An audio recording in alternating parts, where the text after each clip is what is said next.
Okay, so for this episode, I wanted to bring in kind of my secret weapon. So for anybody who wants to be an achiever of anything, you really need a support system and a wellness routine. And Shelly is my wellness coach. So I brought Shelly Faber. She's the director of wellness coaching for the McCahill Group. So thank you, Shelly, for joining us. I'm super excited to be here. So I asked for you to come because, one, you are my secret weapon. That was not over-exaggeration. This is why I can achieve the We've things done a I lot do. of life together. We have.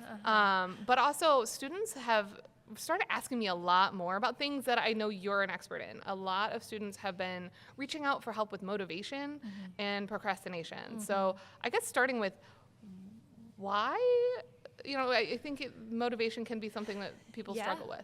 Yeah.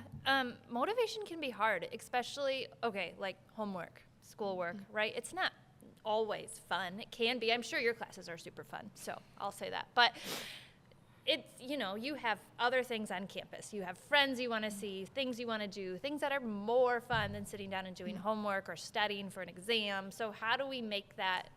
You're not going to be able to make it fun, but how do we motivate people, right? Well, and I've seen the research on that in neuro where they talk about the immediate reward versus long-term reward. Correct. And the brain will give that drop of dopamine for that immediate reward. So it makes it harder to stick to those long-term goals, which is probably how procrastination creeps in. Because I've also seen some stuff with procrastination as part of like a protective mechanism because that's a big scary thing, that exam. So let's get it later. Yeah, right. It's let's not deal with the things we don't want to deal with until we absolutely have to deal with them. Okay, the night before, right? Yeah.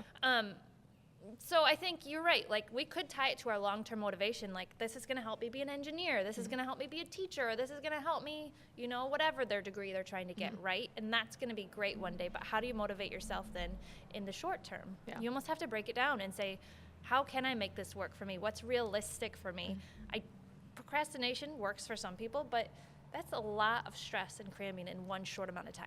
Yeah, and even just kind of looking at like how the brain changes with all that cortisol from the stress and trying to then perform while doing that, it's making it even harder. Yes, and you're tired. Yeah.